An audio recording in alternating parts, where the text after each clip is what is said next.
సీతమ్మధార అనే ఊర్లో రాము అనే కుర్రాడు ఉండేవాడు. అతడు చాలా బద్ధకస్తుడు. ప్రతి పని సులభంగా అయిపోవాలని ఆశించేవాడు. కష్టమైన పనంటే చాలా ఇబ్బందిగా ఫీలయ్యేవాడు.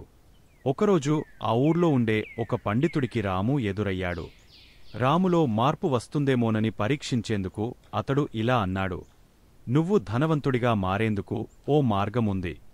ఈ ఊరి పశ్చిమ దిశలో రావి చెట్టుకు కుడివైపు 10 అడుగుల దూరంలో గొయ్యి తవ్వితే బంగారు నగలు దొరుకుతాయి" అని చెప్పి వెళ్ళిపోయాడు ఆ పండితుడు. బంగారు నగల కోసం ఎంత లోతు తవ్వాల్సి ఉంటుందో ఏమో, ఒకవేళ తవ్వినా అక్కడ నిజంగా బంగారం లేకపోతే వృధా శ్రమ కదా అనుకుంటూ రాము కూడా అక్కడ్నించి వెళ్ళిపోయాడు. ప్రతి పనిని రాము ఇలాగే ఏదో ఒక సాకు చెప్పి తప్పించుకునేవాడు. కొంతకాలానికి ఆ ఊర్లో కరువు వచ్చింది. తాగేందుకు నీరు లేక పశువులు, ప్రజలు చాలా ఇబ్బంది పడాల్సి వచ్చింది. బావి తవ్వుదామని ఎంతమంది ప్రయత్నించినా చుక్క నీరు కూడా పడలేదు. ఆ సమయంలో రాముకు హఠాత్తుగా పండితుడు చెప్పిన మాటలు గుర్తుకొచ్చాయి. పండితుడు చెప్పినట్లుగా బంగారు నగలు గనుక దొరికితే వాటిని తీసుకెళ్లి ఎక్కడైనా సరే హాయిగా బ్రతికేయచ్చు అని మనసులో అనుకున్నాడు రాము. వెంటనే ఓ పలుగు పార తీసుకుని ఈశాన్య దిశలో రావి చెట్టు దగ్గర తవ్వడం మొదలుపెట్టాడు. ఎంత తవ్వినా నగల జాడ కనిపించలేదు. అయినా ఈ కరువు నుంచి తప్పించుకోవాలంటే డబ్బు అవసరం కాబట్టి ఎలాగైనా సరే వాటిని చేజిక్కించుకోవాలనుకున్నాడు. విశ్రాంతి లేకుండా తవ్వుతూనే ఉంటాడు. 3 రోజులు గడిచాయి. 4వ రోజు ఉదయాన్నే రాము కాళ్లకి నీటి చెమ్మ తగిలింది. కొద్దిసేపటికి నీరు ఊరడం ప్రారంభమైంది. రాము గబగబా గుంటలోనుంచి పైకి వచ్చేశాడు. ఆ గుంటంతా నీళ్లతో నిండిపోయింది. ఈ వార్త తెలుసుకున్న ఊరి ప్రజలంతా వచ్చి రాము శ్రమని మెచ్చుకున్నారు. ఊరికి ఇంత గొప్ప ఉపకారం చేసిన అతడికి ఊరి ప్రజలంతా ఎన్నో రకాల బహుమతులు ఇచ్చారు. శ్రమపడితే అందరి ప్రశంసలతో పాటు విలువైన బహుమతులు కూడా వస్తాయని గ్రహించిన రాము ఆ రోజునుంచి కష్టపడి పనిచేయటం ప్రారంభించాడు. అందరికీ ఆదర్శప్రాయుడైనాడు. మరి మీరు కూడా సోమరులుగా కాకుండా బాగా కష్టించి పనిచేసేవారిలాగా తయారై పుట్టిన ఊరుకు, దేశానికి మేలు చేస్తారు కదూ. ఒకానొక అడవిలో ఒక పెద్ద మర్రి చెట్టు ఉండేది. ఆ చెట్టుమీద రకరకాల పక్షులు నివాసం ఏర్పరచుకుని ఎప్పుడూ పోట్లాడుకోకుండా కలసిమెలసి హాయిగా ఉండేవి. ఒకరోజు ఆ చెట్టు దగ్గరికి ఒక కోతి వచ్చింది. అనుకోని అతిథి రావడంతో సంతోషించిన చిలుకలు, పావురాలు మిగిలిన పక్షులన్నీ జామపళ్ళు, పాలపళ్ళు, రకరకాల పండ్లను తెచ్చి ఇచ్చి సత్కరించాయి. ఆ పళ్లన్నింటినీ సుష్టుగా భోంచేసిన కోతిబావకు ఆ పళ్ల రుచి చాలా బాగా నచ్చేసింది. ఎంచక్కా ఇక్కడే ఉంటే కష్టపడకుండానే రోజూ ఇలా రకరకాల పళ్ళు తినొచ్చు అని మనసులో అనుకుంది. మీరంతా నాకు బాగా నచ్చేశారని, ఇకపై మీతోనే ఉంటానని నమ్మబలికింది. పగలంతా పక్షులు కష్టపడి పళ్లను తెచ్చి ఇస్తే తినేసి సోమరిపోతులాగా హాయిగా ఆ చెట్టుపైనే కాలక్షేపం చేస్తూ ఉంటుంది కోతిబావ. కాలం అలా గడుస్తూ ఉంటుంది. ఏ రోజుకారోజు హాయిగా కాలం గడిపేస్తున్న కోతి వాలకం ఓ ముసలి పక్షికి అర్థమైపోయింది. మిగతా పక్షులన్నీ కూడా రోజూ పళ్ళు తెచ్చి కోతికి ఇస్తూ విసిగిపోయి ఉన్నాయి. దీంతో పక్షులన్నీ కలిసి సమావేశమై కోతిని ఎలాగైనా సరే అక్కడ్నించి వెళ్లగొట్టాలని నిర్ణయానికి వచ్చాయి. ఉపాయం కోసం ముసలి పక్షి దగ్గరికి వెళ్లి అభ్యర్థించాయి. ఆ పక్షి ఒక ఉపాయం చెప్పగా అన్నింటికీ నచ్చడంతో వెంటనే రంగంలోకి దిగిపోయాయి. తరువాతి రోజు పావురం కొంచెం తేనె తెచ్చి కోతికి ఇచ్చింది. తేనె రుచి చూసిన కోతికి చెప్పలేనంత ఆనందం కలిగింది. చాలా బాగుందంటూ తినడం మొదలెట్టింది. అలా 4 రోజులు గడిచింది. ఒకరోజు పావురం ఎంతసేపటికీ రాకపోవడంతో తేనె కోసం ఎదురుచూస్తోన్న కోతి పిచ్చెక్కినట్లుగా ఉంటుంది. ఇంక లాభం లేదు, పావురం వచ్చేలా లేదుగాని తానే వెళ్లి తేనె తాగ రావాలి అనుకుని తేనెపట్టు ఉండే చెట్టుపైకి వెళ్ళింది. అంతకుముందు ఎప్పుడు కూడా తేనెపట్టుని చూడని కోతి తేనెపట్టున్న కొమ్మని చూసి పట్టుకుని గట్టిగా ఊపింది. అంతే, ఒక్కసారిగా తేనెటీగలన్నీ కోతిబావను చుట్టిముట్టి కసితీరా కుట్టేశాయి. దీంతో తప్పించుకోవడానికి ఎక్కడెక్కడికో పరుగెత్తి చివరికి అడవిలోకి పారిపోయింది. మళ్ళీ ఎప్పుడు కూడా ఆ మర్రి చెట్టువైపు కన్నెత్తి చూడలేదు కోతిబావ. అర్థమైందా సోమరితనంతో ఉన్న కోతిబావకు తేనెటీగలతో పక్షులన్నీ ఎలా పెళ్లి చేయించి వెళ్లగొట్టాయో. శివపురపు శివార్లలో పెద్ద రావి చెట్టు ఒకటి ఉండేది. 100 ఏళ్ల వయసున్న ఆ చెట్టు అనేక తరాలుగా రకరకాల పక్షుల ఉడతలు, మరెన్నో ఇతర జంతువుల్ని ఆకర్షిస్తూ ఉండేది. ప్రతి సంవత్సరం 4-5 నెలలపాటు చెట్టు తన తీయని పండ్లను వాటితో పంచుకొనేది. రాజు అనే కోతి ఒకటి ఆ చెట్టుమీద నివసించేది. ఆ చెట్టుమీదే గూడు కట్టుకుని నివసించే కాలియా అనే కాకికి రాజుకు చక్కని స్నేహం కుదిరింది. రెండూ ఆడుకుంటూ జోకులు వేసుకుంటూ ఒకరి అనుభవాలనొకరు పంచుకుంటూ సంతోషంగా ఉండేది. ఒక రోజున రాజుకు చెట్టు మొదట్లోనే ఒక వింత వస్తువు కనబడింది. అదొక సన్నమూతి కూజ, మెడ వరకు నేలలో పూడిపోయి ఉన్నది. ఆ కూజాలో దాదాపు సగం వరకు వేయించక శనగపప్పులు ఉన్నాయి. కోతులకు వేయించిన శనగపప్పు అంటే చాలా ఇష్టం. రాజుకు వాటిని చూసి ఎక్కడలేని సంతోషం కలిగింది. ఆ సమయానికి కాలియా చెట్టు మీదనే ఉన్నది. క్రింద నుండే అరిచింది రాజు, ఓ కాలియా చూడు, ఇవ్వాళ్ల ఎంత మంచిరోజో ఏంటో ఊహించు, నాకోసం భోజనం నా ఇంటి గడపకే వచ్చింది. అది నీ నాకిష్టమైన భోజనం. కాలియాకు అదంతా నమ్మశక్యం కాలేదు. ఏ వేటగాడో కోతుల్ని పట్టుకునేవాడో పన్నిన ఉచ్చు కావచ్చుననిపించింది. అది కోతికంటే ఎత్తునుండి లోకాన్ని చూస్తుంది కనుకనేమో దానికి మనుషుల ప్రవర్తన గురించి కొంచెం ఎక్కువే తెలుసు. వాళ్లు జంతువుల్ని పట్టేందుకు వాడే తెలివితేటల్ని చూస్తే దానికి ఒకంత భయం కూడాను. అందువల్ల అది రాజుతో, ఒరే దాని మానాన దాన్ని వదిలేయి. వేయించిన శనగపప్పుల మీద యావ తగ్గించుకో, ఈ ఒక్కసారికి వాటిని తినకపోతే ఏమీ కాదులే. ఎందుకు లేనిపోని ప్రమాదాల్లో పడతావు అన్నది. కాని రాజు కాకి సలహాను తీసుకోలేదు. ఎదురుగా కనబడుతున్న ఆహారపు రుచి గురించిన ఊహలు దాని మనసును వశం చేసుకున్నాయి. ఆ పరవశంలో అది అసలు కాలియా ఏం చెప్తున్నది పూర్తిగా విననేలేదు. ఈ కాకి ఎప్పుడు వద్దు అనే అంటుంటుంది. దాని ముందుచూపు కొన్నిసార్లు మేలు చేస్తుంటుంది నిజమే, కాని అది అన్నిసార్లు ఎలా పనిచేస్తుంది పట్టుబడకుండా. ఈ పనుల్ని ఎలా అందుకోవాలో తెలుసు నాకు కనీసం ఆ మాత్రం తెలివితేటలు లేవా? కోతులు చాలా తెలివైనవి. బహుశా ఈ కాకి మా తెలివితేటల్ని తక్కువగా అంచనా వేసి ఉంటుంది. నేను జాగ్రత్తగా ఉండాలి, కాని ఈ పప్పుల్ని ఎలాగైనా సరే తినాల్సిందే అనుకున్నదది. అలా అనుకొని అది కూజా దగ్గరికి వెళ్ళింది. సన్నటి దాని చేయి కూజాలోకి సులభంగానే దూరింది. లోపల కూజా విశాలంగానే ఉన్నది. రాజు తనకు వీలైనన్ని పప్పుల్ని పిడికిట పట్టింది. అటూ ఇటూ చూసింది. ఎలాంటి ఉచ్చు లేదు. దానికి చాలా సంతోషం వేసింది. కాని చేతిని బయటికి తీద్దామని చూసేటప్పటికి చెయ్యి బయటికి రాలేదు. మూసిన పిడికిలి సన్నమూతిలోకి దూరటం లేదు. రాజు తన శక్తినంతా ఉపయోగించి చేతిని బయటికి లాగేందుకు ప్రయత్నించింది. చేతిని అన్ని వైపులకు వంచి లాగచూసింది. ఏం చేసినా దాని వేళ్లకు కూజా రాచుకుని పెచ్చులు ఊడినాయి. తప్పిస్తే పిడికిలి మాత్రం కూజాలోంచి బయటికి రాలేదు. నొప్పికొద్దీ అది అరవటం మొదలుపెట్టింది. పిడికిలిని మాత్రం తెరవటం లేదు. కొద్ది దూరంలోనే ఉన్న కోతులు పట్టేవాడికి రాజు అరుపులు వినబడినాయి. వాడు కులాసాగా నవ్వుకుంటూ అటువైపు రాసాగాడు. పైనుండి చూసిన కాలియా గాభరాపడి రాజుతో, ఓరే వదిలిపెట్టురా కోతి, నీ చేతిలోని పప్పుల్ని వదులు అని అరిచింది. పిడికిలి బిగించుకు తెరిచిపెట్టు. ఆ పప్పుల్ని వదిలేస్తే నీ చెయ్యి బయటికి జారి వచ్చేస్తుంది అని కాకి ఎంత మొత్తుకున్నా మొండికోతి తన పట్టును సడలించలేదు. విడిచిపెట్టటం రాని రాజు ఆ విధంగా కోతులవాడి పాలబడింది. వదిలేయటం నేర్చుకోవాలి. అందరమూ పట్టు పట్టడం ఎంత అవసరమోగాని పట్టు విడవటం అంతకంటే ఎక్కువే అవసరం ఏమంటారు? సింగరాయగుంట అనే ఊర్లో నలుగురు మిత్రులు ఉండేవారు. రాము, సోము, చిన్న, సుందరం వారి పేర్లు. ఒకేలాంటి అలవాట్లు లక్షణాలు కలిగిన వీరందరూ చాలా పేదవారు. నిలువ నీడలేని వీరు ఒక పూట తిని మరోపూట పస్తులుంటూ కాలం వెళ్లదిస్తుండేవారు. ఒకరోజు వీరందరూ ఒకచోట చేరి ఎలాగైనా సరే డబ్బు సాధించాలనే నిర్ణయానికి వచ్చి ఊరు వదిలి బయటపడ్డారు. అలా బయలుదేరినవారు ఒక నది గట్టుమీద ప్రయాణం సాగిస్తుండగా జడలు అట్టలు కట్టుకుపోయిన జట్టుతో ఒక సన్యాసి ఒకడు కనిపించాడు. భక్తి శ్రద్ధలతో సన్యాసికి నమస్కరించిన నలుగురు స్నేహితులు తమ కష్టనష్టాలను అతడికి విన్నవించారు. యోగశక్తి కలిగిన మీరు ఎలాగైనా తమను కరుణించాలని సన్యాసిని వేడుకున్నారు. వీరి బాధలను విన్న సన్యాసి కరుణతో వారికి ఒక జ్యోతిని ఇచ్చి, ఈ జ్యోతిని పట్టుకుని మీరందరూ పర్వతాల వైపుకు బయల్దేరి వెళ్ళండి. చేతిలో నుండి జ్యోతి ఎక్కడ కింద పడితే అక్కడ భూమిని త్రవ్వారంటే మీకు కావాల్సినంత ధనం లభిస్తుంది. దాంతో మీరందరూ సంతోషంగా జీవించండి అంటూ దీవించాడు. జ్యోతిని పట్టుకుని సంతోషంతో మునిగిపోతూ నలుగురు స్నేహితులు దగ్గర్లోని పర్వతాల వైపుకు నడవటం ప్రారంభించారు. అలా వెళ్తుండగా వారి చేతిలోని జ్యోతి ఒకచోట కింద పడిపోయింది. దీంతో నడకను ఆపేసినవారు అక్కడ త్రవ్వటం మొదలుపెట్టారు. త్రవ్వుతుండగా అక్కడో పెద్ద రాగిగని బయటపడింది. దీంతో నలుగురిలో మొదటివాడైన రాము తనకు ఈ రాగిగని మాత్రం చాలునంటూ తృప్తిగా వెనుకకు వెళ్ళిపోయాడు. తరువాత మిగిలిన ముగ్గురూ మళ్లీ జ్యోతిని పట్టుకుని యథాప్రకారం పర్వతాలవైపు నడక ప్రారంభించారు. అలా వెళ్తుండగా మరోచోట జ్యోతి జారి కింద పడిపోయింది. దీంతో అక్కడకూడా త్రవ్వి చూడగా పెద్ద వెండిగని బయటపడింది.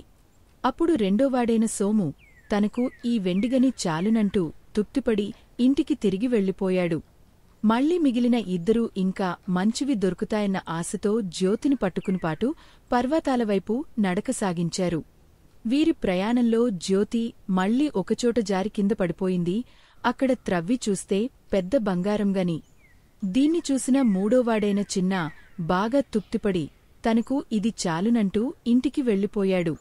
ఇక అందరిలో నాలుగోవాడైన సుందరం అత్యాశతో ఇంకా గొప్ప గొప్ప వజ్రాలు, రత్నాలు, వైగుర్యాలు లాంటివి సొంతం చేసుకోవాలన్న దురాశతో జ్యోతిని పట్టుకుని తిరిగి నడక ప్రారంభించాడు.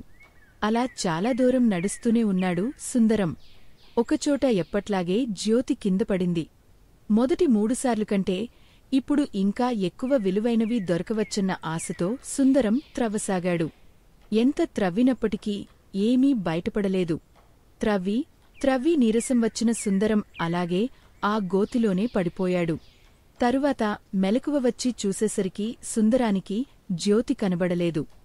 దొరికిన దానితో సంతృప్తి పడకుండా అత్యాశతో ప్రవర్తించిన సుందరానికి చివరికి ఏమీ మెగలలేదు. పైగా గోతిలో పడిపోయి రక్షించేవారు లేక, తినడానికి ఏమీ లేక ఏడుస్తూ ఎవరైనా కాపాడండి అంటూ కేకలు వేస్తూ ఉండిపోయాడు.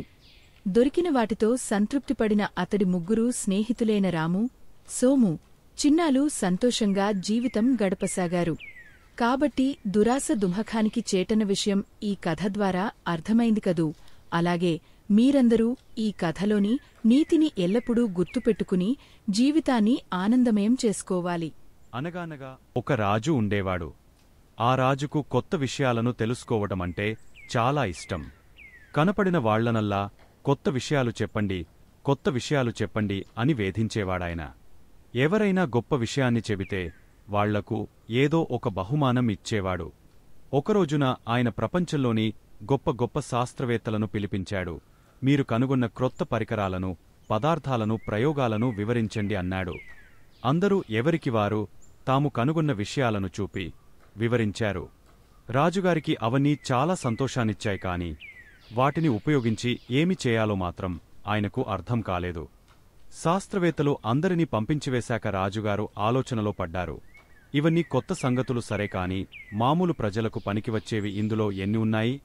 అసలు నా రాజ్యపు ప్రజల అవసరాలను ప్రతిబింబించేవిగా ఈ ప్రయోగాలు ఎందుకు లేవు అని. అప్పుడు మంత్రి, ప్రభూ, నాకు తెలిసిన శాస్త్రవేత్త ఒకరున్నారు. ప్రజల మధ్యనే జీవిస్తుంటాడాయన. ఆయన ప్రయోగాలు అందరికీ సులభంగా అర్థమవుతుంటాయి.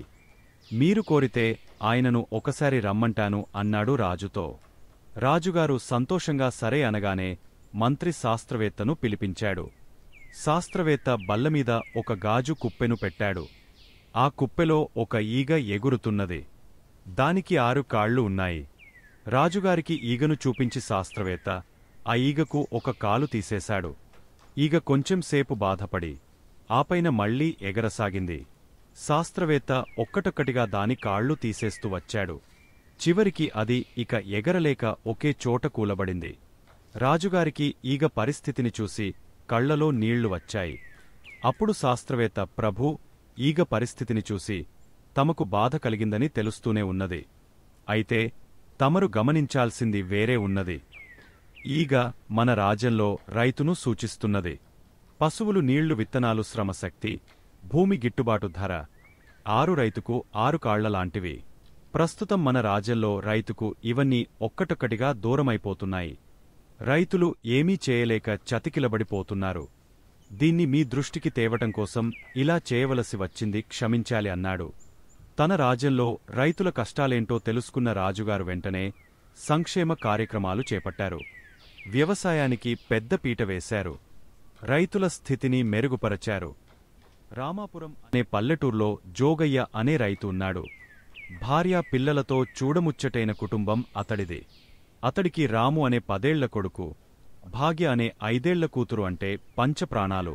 తనకున్న కొంత పొలంలో వ్యవసాయం చేసే జోగయ్య చిన్నపాటి గొర్రెల మందను కూడా పెంచుతుండేవాడు. ఒకరోజు పొలం పని చేసే కూలీలతో పొలానికి వెళ్తూ పాటు గొర్రెల మందని తోలుకుని పొలానికి వెళ్లాడు జోగయ్య. అంతేగాకుండా తాను పొలం పనులు చూసుంటుంటే గొర్రెలకు కాపలా ఉంటాడని కొడుకును కూడా పొలానికి తీసుకువచ్చాడు. నాయనా రాము, నేను పక్కనే కూలీలతో పొలం పని చేయిస్తూ ఉంటాను. నువ్వు గొర్రెల మందను జాగ్రత్తగా గమనిస్తూ ఉండు అని చెప్పాడు జోగయ్య. కాని ఇక్కడకు అప్పుడప్పుడు పెద్ద పులి వస్తూ ఉంటుంది కాబట్టి చాలా జాగ్రత్తగా ఉండాలని హెచ్చరికగా చెప్పాడు. ఒకవేళ పులి వచ్చినట్లయితే గట్టిగా కేకలు వేయమని చెప్పి కూలీలతో పనులు చేయించటంలో మునిగిపోయాడు జోగయ్య. అసలే ఆకతాయి కుర్రాడైన రాము తండ్రిని ఆటపట్టించాలని అనుకున్నాడు. అనుకున్నదే తడవుగా నాన్నా నాన్నా పెద్ద పులి వచ్చింది అంటూ పెద్దగా అరిచాడు. నిజంగానే పులి వచ్చిందేమో అనుకున్న జోగయ్య కూలీలతో కలిసి పెద్ద పెద్ద కర్రలు గడపారలతో పరుగు పరుగున వచ్చాడు. ఇది చూసిన రాము, నాన్నా పులి లేదు, ఏమీ లేదు, ఊరికే మిమ్మల్ని ఆటపట్టించాలని కేకలు వేశానని చెప్పాడు.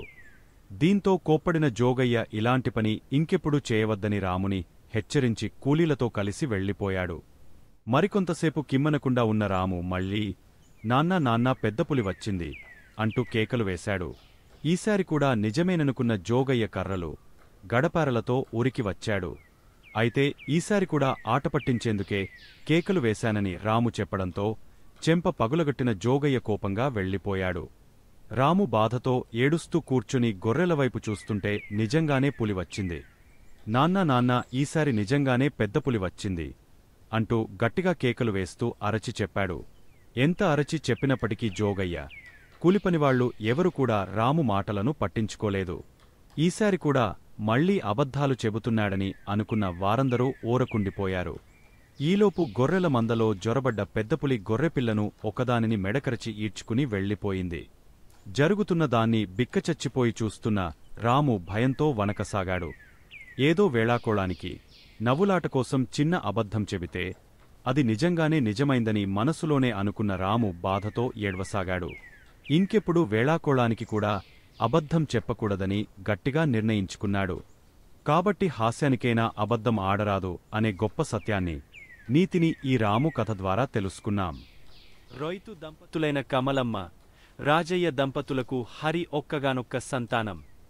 ఒక్కడే కొడుకు కావడంతో తల్లిదండ్రులు హరిని చాలా గారాదంగా చూసుకునేవారు. హరి చిన్నతనం నుంచే వయసుకు మించిన తెలివితేటలను ప్రదర్శించేవాడు. తల్లిదండ్రులు ఎంత ప్రేమగా చూసుకున్నప్పటికీ ఇతడికి తాత హనుమయ్య అంటే చాలా ఇష్టపడేవాడు. హరి తాత చాలా ముసలివాడు, ఏ పని చేయలేడు. పైగా ఆయనకు అన్ని పనులకు కోడలు సపర్యలు చేయాల్సి వచ్చేది. ఇలా పొద్దస్తమానం అతడికి పనులు చేసి పెట్టడానికి హరి తల్లికి చాలా కష్టంగా ఉండేది. దీంతో ఆమె అతడిపై కోపం పెంచుకుంది. ఎన్ని రోజులు తనకు ఈ కష్టాలు, ఈ ముసలాడు పోయే కాలమే రాదా అంటూ ఆమె చాలా రోజులు ఎదురుచూసింది. అయితే ఆయన గుండ్రాయిలా ఆరోగ్యంగా ఉండేవాడు. దీంతో ఓపిక నశించిన హరి తల్లి తన భర్తతో, మీ నాయనతో నాకు ప్రాణం విసిగిపోతోంది. ఇంట్లో చాకిరీ అంతా ఒక ఎత్తైతే ఆ ముసలాడి చేసే చాకిరీ మరో ఎత్తుగా ఉంది అంటూ బాధపడింది. బాధపడకు, ముసలాడైపోయాడు, ఇంకెంత కాలం బ్రతుకుతాడులే అంటూ భార్యను ఓదార్చాడు రాజయ్య. ఎంతమంది చచ్చిపోయినా ఆయన మాత్రం దుడ్డుకర్రలాగా ఉంటాడు. ఈ జన్మకు నేను సుఖపడే యోగమే లేనట్లుంది అంటూ కోప్పడింది ఆమె. తనకు ఆయుష్యున్నన్ని రోజులు బ్రతకని ఏం చేస్తాం, చేతులారా చంపుకుంటామా అన్నాడు రాజయ్య. ఏం చంపితే బతికి ఆయన ఎవరిని ఉద్ధరించాలి అంటూ విరుచుకుపడింది కమలమ్మ. ఎలాగైనా సరే ఆ ముసలాడి పీడ వదిలించమని భర్తను కోరింది. అయితే రాజయ్యకు తన తండ్రిని చేతులారా చంపటమంటే మొదట్లో చాలా ఫోరంగా కనబడింది. అయితే పెళ్ళాం చాలా రోజులు పోరిన మీదట ఆమె మాటలు విని అందులో ఏమీ తప్పులేదని భావించాడు రాజయ్య. తండ్రిని ఎవరికీ తెలియకుండా చంపేసి మాయం చేసేందుకు ఒక ఉపాయం ఆలోచించాడు. అంతే అనుకున్నదే తడవుగా తండ్రి దగ్గరికి వెళ్లి, నాయనా పొరుగుళ్ళో అప్పు మాట్లాడాను, వాళ్ను నువ్వు రాకపోతే ఇవ్వమన్నారు, ఓపిక చేసుకుని బండి మీద బయలుదేరు అన్నాడు. ముసలివాడు నిజమేననుకుని బయలుదేరాడు. తాతను విడిచి ఒక్క క్షణం ఉండని హరి కూడా ఎవరు ఎన్ని చెప్పినా వినకుండా తాతతోపాటే బండి ఎక్కి కూచున్నాడు. తప్పేది లేక రాజయ్య తండ్రిని, కొడుకును వెంటపెట్టుకుని బయలుదేరాడు. అలా వెళ్తూ దారిలో ఒకచోట రాజయ్య బండి ఆపి, ఇప్పుడే వస్తా అంటూ బండిలో ఉన్న పార ఒకటి తీసుకుని చెట్ల మధ్యకు వెళ్లాడు. హరి కూడా తాతతో ఇప్పుడే వస్తా అని చెప్పి మరొక పార తీసుకుని తండ్రి వెనకే చప్పుడు కాకుండా వెళ్లాడు. కొంత దూరం వెళ్ళాక తండ్రి ఒక పొద పక్క గూయి తవ్వుతూ కనిపించాడు. అదే పొద అవతలివైపు చేరి అక్కడ తాను కూడా ఒక గూయి తవ్వనారంభించాడు హరి. ఆ చప్పుడు విన్న రాజయ్య పని ఆపి పొద అవతలికి వెళ్ళి కొడుకును చూసి ఆశ్చర్యపోతూ ఎందుకక్కడ గూయి తవ్వుతున్నావో అని అడిగాడు. నువ్వెందుకు తవ్వుతున్నావో నేను అందుకే అన్నాడు హరి. నేనెందుకు తవ్వుతున్నానో నీకు తెలుసా కోపంగా అడిగాడు తండ్రి. నాకు తెలీదు, నువ్వెందుకు తవ్వుతున్నావో అన్నాడు. నా తండ్రిని పూడ్చటానికి గొయ్యి తవ్వుతున్నాను. నేను ఆయన కొడుకును కాబట్టి ఆయన చస్తే పాతి పెట్టాల్సిన బాధ్యత నాకుంది అని అన్నాడు. ఆయన ఇంకా బతికే ఉన్నాడుగా బాధగా ప్రశ్నించాడు హరి తండ్రిని. అవును, కాని నేను ఇప్పుడు ఆయనను చంపేసి ఆ తరువాత పాతిపెడతాను అని అన్నాడు. అంతే హరి కోపంతో ఓహో అలాగా అయితే నా తండ్రి చస్తే నాకు కూడా పాతిపెట్టాల్సిన బాధ్యత ఉంది అన్నాడు. కొడుకు మాటలకు సరాఫాతంగా గుచ్చుకోగా అప్పటికిగాని తాను చేస్తున్న తప్పేంటో తెలియని రాజయ్య సిగ్గుతో తలవంచుకున్నాడు. పార తీసుకుని కొడుకును పోదాం పద అంటూ తండ్రితో పాటు తిరిగి ఇంటికెళ్ళిపోయాడు. ఈపాటికి ఆ ముసలాడి పీడ వదిలే ఉంటుందన్న సంతోషంతో కమలమ్మ రకరకాల పిండివంటలు చేసి భర్త కోసం, కొడుకు కోసం ఎదురు చూస్తూ ఉంటుంది. బండిలోంచి ముగ్గురు దిగటంతో నిరుత్సాహపడిన ఆమె ఏమయింది అంటూ భర్తను ప్రశ్నించింది.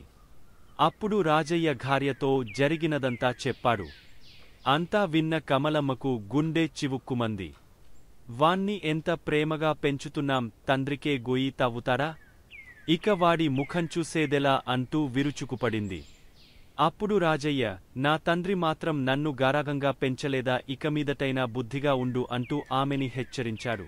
పసిప్రాయంలోనే తల్లిదండ్రులను పోగొట్టుకున్న సీనయ్యను ఓ అవ్వ చేరదీసి ఆప్యాయంగా పెంచి పెద్ద చేసింది. అదే ఊర్లోని ఆలెల్లో పనిచేసే అవ్వకు ఆ గ్రామస్తులు తృణమో పనమో సమర్పించుకునేవాళ్లు. అవ్వ ఉండేందుకు ఊరి చివర్లో ఓ గుడిసెను కూడా వేయించారు. దాంట్లోనే అవ్వ, శివయ్య జీవనం గడిపేవారు. అవ్వ కష్టపడి సీనయ్యను పెంచేది కాని వాడిని ఏమాత్రం కష్టపడనిచ్చేది కాదు. దీంతో సీనయ్య సోమరిపోతుగా తయారయ్యాడు. అందరూ పనికిరానివాడిని తిడుతుంటే వాడు కోపంతో తిరగబడేవాడు. ఎలాగైనా సరే సీనయ్యను ప్రయోజకుడిని చేయాలనుకున్న అవ్వ చదువు సంధ్యలు నేర్పించేందుకు బడిలో చేర్పించింది. అయితే బడిలో పిల్లలను కొడుతున్నాడన్న కారణంతో పంతులు వాడిని బడికి రానివ్వలేదు. దాంతో చదువు సాగకపోగా వాడి మొరటుతనం పెరగసాగింది. ఒకరోజు అవ్వకు ఉన్నట్టుండి ఆరోగ్యం చెడి మంచం పట్టింది. తాను చనిపోవడం తప్పదనుకున్న ఆమె మనవని దగ్గరికి పిలిచి, నాయనా శివయ్య, అందరూ నిన్ను పనికిమాలినవాడివని గేలి చేస్తున్నందుకు బాధపడి వాళ్యమీద తిరగబడి గొడవలు తెచ్చుకోవద్దు. ఈ సృష్టిలో పనికిమాలినదంటూ ఏది ఉండదు. దేని ప్రయోజనం దానికి ఉంటుంది. ఈరోజు ఇలా అన్నవరే రేపు నిన్ను మంచివాడివి అంటారు. ఆ దేవుడే నీకు రక్షగా ఉంటాడు అని చెప్పి కన్నుమూసింది. అవ్వ పోయాక ఊరిజనం సీనయ్యను మరింత చులకనగా చూడసాగారు. దీంతో ఈ ఊర్లో నుంచి బయటికి వెళ్లిపోయి అవ్వ చెప్పినట్లుగా ప్రయోజకుడే తిరిగి వచ్చి అందరి దగ్గర మెప్పు పొందాలని అనుకున్నాడు. గుడిసెలో ఒక మూలగా అవ్వ వాడిన చింకి గోతాం, దాని పక్కన గూట్లో సూది కనిపించాయి. వాటిని చూడగానే ఈ సృష్టిలో పనికిరానిదంటూ ఏదీ లేదు అని చెప్పిన అవ్వమాటలు గుర్తుకు రాగా అక్కడ్నించి బయటపడ్డాడు. అలా వెళ్తుండగా ఒక అడవిలో ఓ పెళ్లి బృందాన్ని బందిపోటు దొంగల నుంచి కాపాడడంతో సీనయ్యను మెచ్చుకుంటూ వాళ్లు 10 కాసుల బంగారు నాణేలను బహుమతిగా ఇచ్చారు. బంగారు కాసులు వచ్చిన ఉత్సాహంతో సీనయ్య వేగంగా నడవసాగాడు. అడవిదాటి కొంత దూరం పోయేసరికి వాడికి ఒక మామిడితోపులో కొంతమంది గుసగుసలాడుతూ మాట్లాడుకోవడం కనిపించింది. దగ్గరికెళ్లిన సీనయ్య సంగతేంటని అడిగాడు. మహారాజా, వారిని చూసి తిరిగి వస్తున్న మా జమీందారు భోజనం కోసం ఇక్కడ విడిది చేశారు. కాళ్ళు కడుక్కునేందుకు చెప్పులు విడిచినప్పుడు ముళ్ళు గుచ్చుకుపోయింది. ఎలా తీయాలో మాకు పాలుపోవడం లేదని చెప్పారు సేవకులు. ఓస్ ఇంతేనా అంటూ తన దగ్గరున్న సూదిని తీసి ముందుకెళ్లిన సీనయ్య జమీందారు కాలినుంచి ముళ్ళును సునాయాసంగా తీసిపారేశాడు. దీంతో ముళ్ళు బాధ నుంచి బయటపడ్డ జమీందారు మెచ్చుకున్నాడు. ఈలోగా అటువైపే వెళ్తోన్న పెళ్లి బృందం వాళ్లు కూడా సీనయ్య చేసిన సహాయం గురించి జమీందారుకి చెప్పారు. విషయం విన్న జమీందారు మరింతగా సంతోషిస్తూ సీనయ్య వివరాలు అడిగ తెలుసుకుని, మీ ఊరు మా జమీనులో భాగమే. కొంతకాలంగా ఆ ఊర్లో సెస్తులు సరిగా వసూలు కావటం లేదు. మా అధికారులకు నీ సహాయం కావాలి. వారికి సహాయకుడిగా నీకు ఉద్యోగం ఇస్తాను, చేరుతావా అని అన్నాడు జమీందారు. పట్టరాని సంతోషంతో సీనయ్య సరేనన్నాడు. కొన్ని సంవత్సరాల తరువాత సెస్తులు వసూలు చేసే అధికారికి సహాయంగా తన గ్రామానికి వెళ్లిన అతడిని గ్రామస్థులంతా చాలా గౌరవంగా సీనయ్యగారు అంటూ పిలవడం చూసి ఆశ్చర్యపోయాడు. ఈరోజు హేళన చేసిన వారే రేపు నిన్ను చూసి ప్రయోజకుడివని మెచ్చుకోగలరు అంటూ అవ్వ ఇచ్చిన దీవెనలో మనసులో మెదలగా లోలోపలే సంతోషంతో పొంగిపోయాడు సీనయ్య. కాకతీయ రాజులకు, మధురైకి చెందిన పాండ్య రాజులకు ఆధిపత్యం కోసం ఎప్పుడూ గొడవలు జరుగుతూ ఉండేవి. అయితే అంగబలంలోనూ అర్ధబలంలోనూ బాగా బలంగా ఉన్న కాకతీయరాజు గణపతిదేవుడు పాండ్యరాజులను ఓడించి వారిని తనకు సామంతులుగా చేసుకోవాలని అనుకుంటుండేవాడు. ఒకరోజు గణపతిదేవుడికి అవకాశం రానే వచ్చింది. యుద్ధం కోసం తయారవమని తన సేనాధిపతికి ఆయన కబురు పంపించాడు. అయితే అప్పటికే అనేక యుద్ధాలు చేసి అలసిపోయి ఉన్న సైనికులు అందుకు సన్నద్ధంగా లేరని రాజుకు చెప్పాడు సేనాధిపతి. ఇలాంటి సమయంలో యుద్ధానికి వెళితే అపజయం పాలవాల్సి వస్తుందేమోనన్న అనుమానాన్ని కూడా ఆయన వ్యక్తం చేశాడు. అయితే పాండ్యరాజులను ఓడించేందుకు మంచి అవకాశం ఇప్పుడే వచ్చిందని, దీన్ని పోగొట్టుకోదలుచుకోలేదని చెప్పిన గణపతిదేవుడు యుద్ధానికి ఖచ్చితంగా వెళ్లాల్సిందేనని ఆజ్ఞాపించాడు. ఇలాగైతే తాము లొంగిపోవటం ఖాయమని రాజుకు అవమానం జరుగక తప్పదనుకుంటూ సైన్యం సేనాధిపతి వెంట యుద్ధానికి బయలుదేరింది. సేనాధిపతి సైన్యంతో కలిసి యుద్ధానికి బయలుదేరిన గణపతిదేవుడు దారిలో సైనికులు వాళ్లలో వాళ్లు గుసగుసలాడుకోవటం గమనించాడు. గెలుపు సాధించే నమ్మకం సైనికులు ఎవరిలోనూ లేదని గ్రహించిన ఆయన వారిలో ఆత్మవిశ్వాసం కలిగించే ఉద్దేశ్యంతో ఒక అమ్మవారి ఆలయం ఎదుట గుర్రాన్ని ఆపాడు. గుడి లోపలికి వెళ్లి అమ్మవారికి నమస్కరించి బయటకు వచ్చిన రాజు, ఇప్పటికే అలసిపోయి ఉన్న మీరు ఈ యుద్ధంలో గెలవలేమని అనుకుంటున్నారు కదూ, ఈ విషయంలో అమ్మవారి సంకల్పం ఎలా ఉందో తెలుసుకుందాం రండి అంటూ పిలిచాడు. ఒక నాణెము తీసి చూపించి, బొమ్మ బొరుసు వేస్తాను, నాణెముపై గల రాజముద్రిక పడిందంటే అమ్మవారు మనల్ని దీవించినట్లే, విజయం మనదే, అదే బొరుసు పడితే మనం వెనక్కి వెళ్లిపోదాం అంటూ నాణెంపైకి ఎగురవేశాడు. అంతే, నాణంపై రాజముద్రిక కనిపించింది. నాణెముపై రాజముద్రిక కనిపించగానే సైనికులలో ఒక్కసారిగా ఉత్సాహము ఊరకలు వేసి గంగా ప్రవాహంలా సైన్యము ముందుకు సాగింది. గెలుపు తమదేననే ఆత్మవిశ్వాసంతో శత్రు సైనికులను చీల్చి చెండాడారు. రాజు గణపతిదేవుడు మధురై పాండ్యరాజులతో తలపడి వారిని చిత్తుగా ఓడించి వారి మిత్రరాజు కొప్పెరుజంగను తనకు దాసోహమయ్యేటట్లు చేసుకున్నాడు. యుద్ధంలో విజయానంతరం సైనికులంతా సంతోషంలో మునిగి ఉండగా రాజు వద్దకు వచ్చిన సేనాధిపతి యుద్ధానికి సంసిద్ధంగా లేని సైన్యం చేతనే యుద్ధం చేయించి విజయం సాధించడం ఆశ్చర్యంగా ఉంది ప్రభూ అని అన్నాడు. అప్పుడు గణపతిదేవుడు నవ్వుతూ తాను అమ్మవారి గుడి దగ్గర వేసిన బొమ్మ బొరుసు వెండి నాణేన్ని చూపించాడు. నాణెం రెండువైపులా రాజముద్రిక ఉండటం గమనించిన సేనాధిపతి రాజుకు వినయంగా నమస్కరించి అక్కడి నుండి వెళ్లిపోయాడు. ఈ కథను బట్టి మీకు ఏం అర్థమైందో చెప్పండి. అన్నింటికంటే ఆత్మవిశ్వాసం చాలా ముఖ్యమని అర్థమైంది కదూ. యుద్ధానికి ఏమాత్రం సంసిద్ధంగా లేని సైన్యంలో ఆత్మవిశ్వాసాన్ని పెంపొందించేందుకు రాజు తెలివిగా వెండి నాణెం రెండువైపులా రాజముద్రిక ఉన్నదాన్నే బొమ్మ బొరుసు వేశాడు. వారిలో ఉత్సాహం ఊరకలు వేసేలా చేశాడు. కాబట్టి ఈ కథ ద్వారా మనం అర్థం చేసుకోవాల్సింది ఏంటంటే, ఆత్మవిశ్వాసముంటే మనం దేన్నైనా సాధించవచ్చు. ఒక చిన్న నీటి సరస్సులో పక్షులన్నీ కలసిమెలసి జీవనం సాగిస్తుండేవి. అందులో ఎక్కువగా హంసల సంఖ్య ఎక్కువగా ఉండేవి. ఓ ఎండాకాలంలో ఆ సరస్సులో నీరు తక్కువ అవడంతో బాతులన్నీ వలస వెళ్లిపోయాయి. అందులో ఒక్క నల్లని బాతు మాత్రం అక్కడే హంసలతో పాటు ఉండిపోయింది. హంసల్లో పెద్ద వయసు కలిగినవి తమ పిల్లలతో పాటు ఈ నల్లబాతు పిల్లను కూడా చేరదీసి తమతోనే ఉంచుకోసాగాయి. ఇది నచ్చని చిన్న వయసు హంసలన్నీ బాతు పిల్లను ఏడిపించేవి. తమతో ఉండవద్దని, నువ్వు అందంగా ఉండవు, మేము చూడు ఎంత తెల్లగా ఉన్నామో అంటూ మాటలతో గాయపర్చేవి. వీటన్నింటినీ మౌనంగా భరించిన నల్ల బాతుపిల్ల ప్రతిరోజూ గట్టుపైన కూర్చుని బాగా ఏడ్చేది. ఎన్ని రోజులు గడుస్తున్నా చిన్న హంస పిల్లలు ఏవీ దాన్ని దగ్గరకు రానియలేదు. దీంతో ఆ బాధ భరించలేని నల్లబాతు అక్కడ్నించి దూరంగా వెళ్లిపోయి ఒక చిన్న చెరువులో ఉండిపోయింది. అక్కడ దాన్ని ఎవరూ ఏడిపించేవారు లేకపోవడంతో సంతోషంగా రోజులు వెళ్లదీయసాగింది. అయితే చిన్న హంసలు తనను దగ్గరికి రానియకపోయినా బిడ్డకంటే ఎక్కువగా చూసుకున్న తల్లి హంసలను ఒకసారైనా చూసి రావాలన్న కోరిక కలిగింది నల్లబాతుకు. ఇంకేముంది అనుకున్న వెంటనే సొంత గూటికి బయలుదేరింది. అక్కడికి వెళ్లిన నల్లబాతు ఆశ్చర్యంతో నోరెళ్లబెట్టింది. ఎందుకంటే తనతోటి వయస్సున్న చిన్న హంసలన్నీ పెద్ద హంసలైపోయాయి. తననే ఆశ్చర్యంగా అవి చూస్తుండటంతో, మీరందరూ నన్ను దగ్గరికి రానియని నల్లబాతును నేనండా గుర్తుపట్టారా అని వాటిని ప్రశ్నించింది.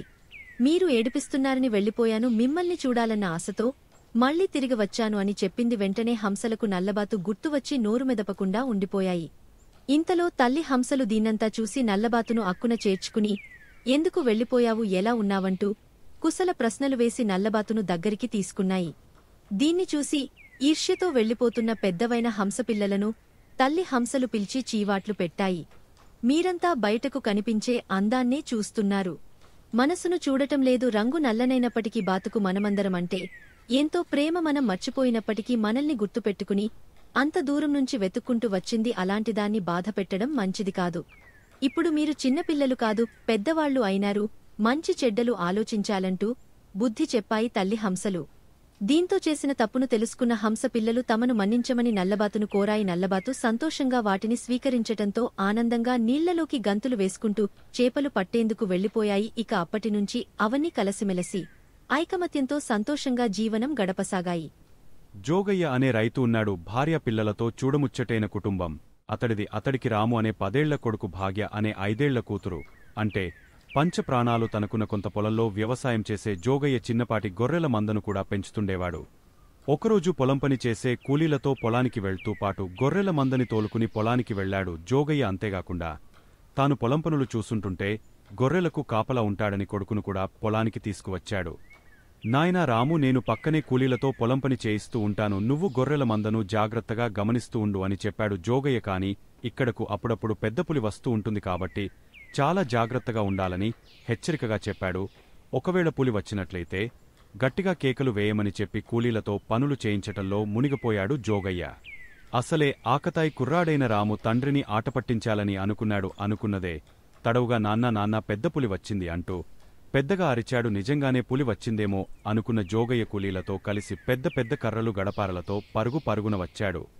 ఇది చూసిన రాము, నాన్న పులి లేదు, ఏమీ లేదు, ఊరికే మిమ్మల్ని ఆటపట్టించాలని కేకలు వేశానని చెప్పాడు. దీంతో కోప్పడిన జోగయ్య ఇలాంటి పని ఇంకెప్పుడు చేయవద్దని రాముని హెచ్చరించి కూలీలతో కలిసి వెళ్లిపోయాడు. మరికొంతసేపు కిమ్మనకుండా ఉన్న రాము మళ్లీ నాన్న పెద్ద పులి వచ్చింది అంటూ కేకలు వేశాడు. ఈసారి కూడా నిజమేననుకున్న జోగయ్య కర్రలు గడపారలతో ఊరికి వచ్చాడు. అయితే ఈసారి కూడా ఆటపట్టించేందుకే కేకలు వేశానని రాము చెప్పడంతో చెంప పగులగట్టిన జోగయ్య కోపంగా వెళ్లిపోయాడు. రాము బాధతో ఏడుస్తూ కూర్చుని గొర్రెలవైపు చూస్తుంటే నిజంగానే పులి వచ్చింది, నాన్న ఈసారి నిజంగానే పెద్ద పులి వచ్చింది అంటూ గట్టిగా కేకలు వేస్తూ అరచి చెప్పాడు. ఎంత అరచి చెప్పినప్పటికీ జోగయ్య కూలిపనివాళ్లు ఎవరు కూడా రాము మాటలను పట్టించుకోలేదు. ఈసారి కూడా మళ్లీ అబద్ధాలు చెబుతున్నాడని అనుకున్న వారందరూ ఊరకుండిపోయారు. ఈలోపు గొర్రెల మందలో జొరబడ్డ పెద్దపులి గొర్రెపిల్లను ఒకదానిని మెడకరచి ఈడ్చుకుని వెళ్లిపోయింది. జరుగుతున్నదాన్ని బిక్కచచ్చిపోయి చూస్తున్న రాము భయంతో వనకసాగాడు. ఏదో వేళాకోళానికి నవ్వులాట కోసం చిన్న అబద్ధం చెబితే అది నిజంగానే నిజమైందని మనసులోనే అనుకున్న రాము బాధతో ఏడ్వసాగాడు. ఇంకెప్పుడు వేళాకోళానికి కూడా అబద్ధం చెప్పకూడదని గట్టిగా నిర్ణయించుకున్నాడు. కాబట్టి హాస్యానికైనా అబద్ధం ఆడరాదు అనే గొప్ప సత్యాన్ని, నీతిని ఈ రాము కథ ద్వారా తెలుసుకున్నాం. ప్రపంచంలో ఎంతోమంది గొప్ప గురువులు, మరెంతోమంది గొప్ప శిష్యులు ఉన్నారు. గురు శిష్యుల అనుబంధం గురించి మీరు చాలా కథలు విని ఉంటారు. అలాంటి ఓ గొప్ప గురు శిష్యుల కథను ఇప్పుడు మనం చదువుకుందాం. పూర్వం వాల్మీకి మహాముని ఆశ్రమంలో అనేకమంది శిష్యులు పాఠాలు చదువుకుంటూ ఉండేవారు. ఆశ్రమంలోని శిష్యులంతా కలసిమెలసి చాలా సఖ్యంగా మెలిగేవారు. ఒకసారి ఆశ్రమంలో దొంగతనం జరుగుతుంది. ఆ దొంగతనం చేసిన శిష్యుడెవరో అందరికీ తెలుసు. దీంతో వాళ్లందరూ వెళ్లి గురువు వాల్మీకి ఫిర్యాదు చేశారు. అయితే విషయం అంతా విన్న వాల్మీకి ఆ శిష్యుడిని ఏమీ దండించలేదు. అలా కొన్నాళ్లు గడిచాయి. మళ్లీ అదే శిష్యుడు దొంగతనం చేశాడు. ఇది తెలిసిన మిగిలిన శిష్యులంతా కోపంతో గురువు దగ్గరకు వెళ్లి అతడిని ఆశ్రమం నుంచి వెళ్లగొట్టండి, లేదా మేమే ఆశ్రమాన్ని వదిలిపెట్టి వెళ్లపోతాం అని అన్నారు. అప్పుడు వాల్మీకి శిష్యులందరినీ సమావేశపరిచి, మీరంతా ఎంతో మంచి శిష్యులు, ఈ లోకంలో మంచి ఏంటో చెడు ఏంటో తెలుసుకున్నారు. మిమ్మల్ని ఇక్కడి నుంచి పంపేసినా వేరే ఆశ్రమంలో మీకు చోటు దొరుకుతుంది, మంచి విద్య లభిస్తుంది. కాని దొంగతనం చేసిన విద్యార్థికి మంచి చెడులు ఇంకా ఏంటో బోధపడలేదు అని అన్నాడు. ఇంకా ఒక గురువుగా నేను అతడికి మంచి చెడులు ఇంకా నేర్పాల్సి ఉంది. దొంగతనం చేసిన నేరానికిగాను నేను అతడిని ఆశ్రమం నుంచి పంపించేస్తే ఇంకెవ్వరూ మరో ఆశ్రమంలోకి తీసుకోరు, విద్య నేర్పించరు. అప్పుడు అతడు ఇంకా దారి తప్పుతాడు, చెడు మార్గంలోకి పయనిస్తాడు. అది నాకు ఇష్టం లేదు అని అన్నాడు వాల్మీకి మహాముని. అంతేగాకుండా తప్పుచేసిన శిష్యుడిని సరిచేయాల్సిన బాధ్యత గురువుగా తనమీద ఉంది కాబట్టి అతడిని నా దగ్గరే ఉంచుకుంటాను. అది మీకు ఇష్టం లేకపోతే అతడికి కోసం మిమ్మల్ని వదులుకునేందుకు సిద్ధంగా ఉన్నానని వాల్మీకి చెప్పాడు. దొంగతనం చేసిన శిష్యుడు గురువుగారు చెప్పిన మాటలకు కళ్లలో నీళ్లు గిర్రున తిరిగాయి. తనలోని అజ్ఞానాన్ని, చెడుబుద్ధిని ఆ క్షణమే వదిలించుకున్న అతడు పశ్చాత్తాపంతో గురువు ముందు మోకరిల్లాడు. జీవితంలో ఇంకెప్పుడు ఇలాంటి తప్పు పని చేయనని గురువుకు ప్రమాణం చేశాడు. గురువుకు ఇచ్చిన మాట ప్రకారం తన జీవితంలో ఆ శిష్యుడు ఎప్పుడు తప్పు పనులు చేయలేదు. మంచిగా విద్యాభ్యాసం ముగించుకుని ఎంతో పేరు ప్రఖ్యాతులు సంపాదించి గురువుకు తగ్గ శిష్యుడిగా పేరుగాంచాడు.